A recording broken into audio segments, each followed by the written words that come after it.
We've got Dr. Robert Shepard with us from Carrollton, Alabama. And Bob, you've been shooting a bow how long? About 35 years.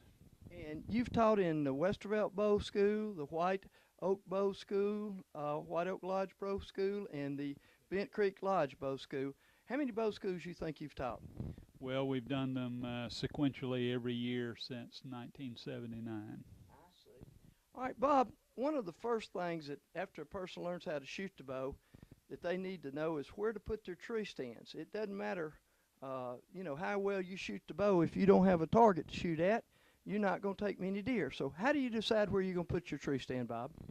Well, it's tough with a bow because you have to get so close, and so a lot of scouting is required. You need to be able to know where the deer are moving in a particular area and get right on top of them just about to be able to take one with a bow. The thing that makes the biggest difference to me is not so much where you put the tree stand. That's important, but what kind of weather conditions you hunt in when you're going to get in that position. And it needs to be cool weather. That gives you the best odds. But in terms of what kind of place to hunt with a bow, I would say a bottleneck has to be at the top of the list.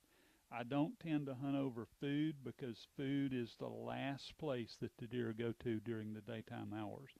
The first place they will be is where they spent their daytime, and that is in a bedding area. So most of my bow sites are going to be, as best I can, as close to a bedding area as I can get. Now, what do you consider a bottleneck, Bob?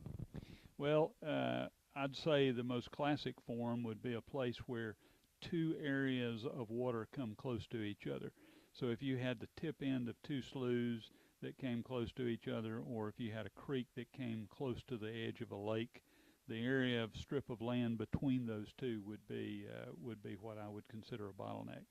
But a bottleneck really can be half of a bottleneck. In other words, a point, for example, a point on the end of a slough, the point on the end of a lake bed would be another example of what I would consider a bottleneck. All right, so that's the best place to put your tree stand, right? Yes, those are you can't beat a good bottleneck because think about it this way: for whatever reason the deer is up walking around in the daytime, if they're going to move, they're going to move through bottlenecks because just by their very nature, deer are wanderers. So when they start to move, they're going to be naturally funneled through what we call funnels or bottlenecks.